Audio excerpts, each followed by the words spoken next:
Kung bago ka pa lang sa aking YouTube channel, please subscribe at i-hit ang notification bell para updated ka sa aking bagong videos.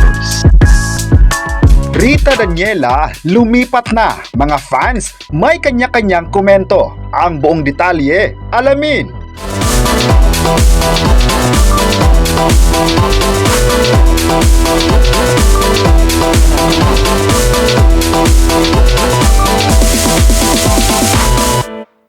Official ng isang Viva artist ang singer-actress na si Rita Daniela. Sa social media post ng Viva Artist Agency nitong Martes ay official nang winelcome si Rita. Base sa post nila ay magkakaroon sila ng press conference para kay Rita na magaganap ngayong araw. Dagdag pa ng Viva, ang isang multi-talented singer at actress ay handa nang mag-shine at mag-grow sa Viva, kaya dapat hindi palalampasin ng lahat ang press conference sa dating Sparkle artist.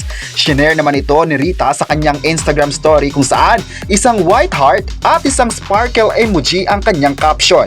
Unang nakilala si Rita bilang artist ng GMA Network pagkatapos nitong manalo sa Popstar Kids noong 2005 at after 21 years ay lilisanin niya ito.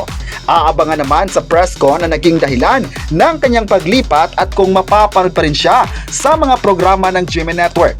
Dahil dito, marami sa mga fans ni Rita ang masaya dahil mas mag-grow ang kanyang career sa ibang management. Pero thankful naman sa GMA Network ang former kapuso sa lahat ng opportunities na ibinigay sa kanya ng mahabang panahon. May nagsabi naman sa online na masaya talaga sila sa mga desisyon na ginawa ng former kapuso artist dahil gusto lang naman niya na mag-explore pa bilang artista. Good choice naman raw na sa Viva pinili ng actress na ito para mag-grow.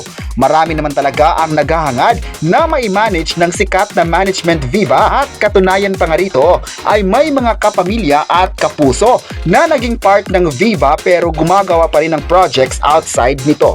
May nagsabi naman na excited na sila sa mga posibleng gagawin ni Rita Daniela na ngayong nasa pangangalaga na ito ng Viva Artist Agency.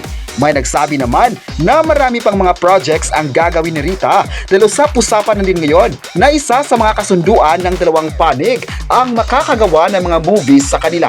Thankful naman si Rita sa patanggap ng Viva sa kanya at sa mga supporters na andyan pa rin para suportahan siya sa mga gagawin niya sa kanyang buhay.